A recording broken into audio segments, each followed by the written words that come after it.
Selamat sore untuk dosen pengampu mata kuliah Manajemen Perubahan, yaitu Bapak Kristiana Devilsan SEMPD. Perkenalkan, nama saya Elga Monika Helensia, NIM 1930 3021 7031. Di sini saya ingin mempresentasikan tugas 5, yaitu mengenai manajemen perubahan pada salah satu organisasi sekolah. Presentasi saya kali ini yaitu bersangkutan dengan materi yang telah Bapak berikan linknya di Google Classroom. Pembahasan yang pertama yaitu sisi perubahan seseorang dalam perubahan manajemen. Perubahan manajemen dapat terjadi pada seseorang, yaitu ada 3 hal.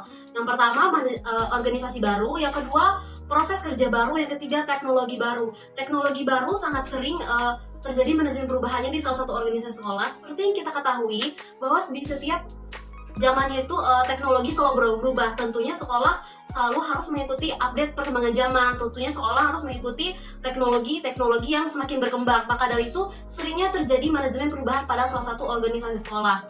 Kesuksesan finansial juga berpengaruh pada perubahan sekolah. Sudah menjadi tugas organisasi untuk merangkul setiap individu agar organisasi tidak berubah. Yang kedua yaitu manajemen perubahan adalah proses.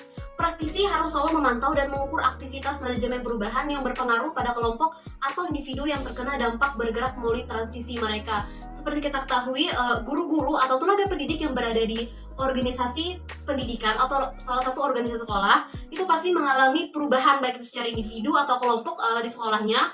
Sudah menjadi tugas praktisi atau yang sering disebut oleh kepala sekolah untuk selalu memantau, mengukur, atau melihat setiap aktivitas dari setiap guru agar bisa menyesuaikan dengan manajemen perubahan terjadi yang ada di sekolah.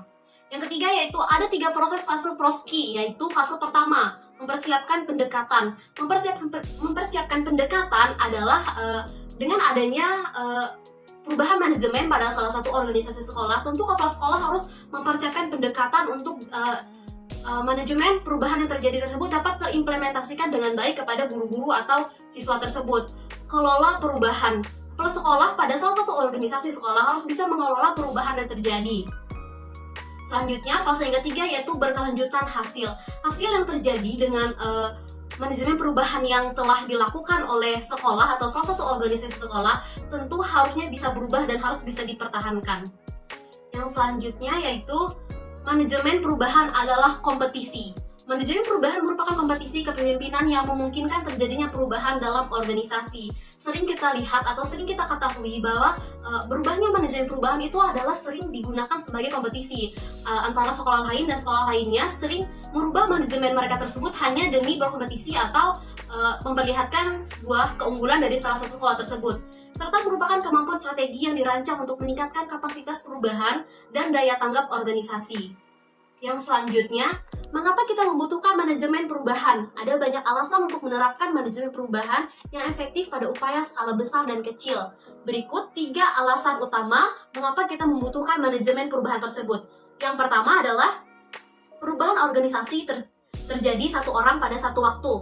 Yang kedua, mengabaikan perubahan dari sisi orang itu mahal. Yang ketiga, manajemen perubahan meningkatkan kemungkinan sukses. Yang selanjutnya, manajemen perubahan versus organisasi. Mengelola perubahan secara efektif membutuhkan 2 persepsi atau 2 pendapat. Pendapat yang pertama yaitu perspektif individu dan perspektif organisasi. Yang pertama, manajemen perubahan individu.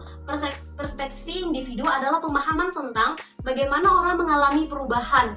Perubahan adalah memastikan bahwa individu memiliki kesadaran, keinginan, pengetahuan, kemampuan, dan penguatan. Yang kedua yaitu manajemen perubahan organisasi. Perspektif organisasi dari manajemen perubahan adalah proses dan aktivitas yang digunakan tim proyek untuk mendukung perubahan individu yang berhasil.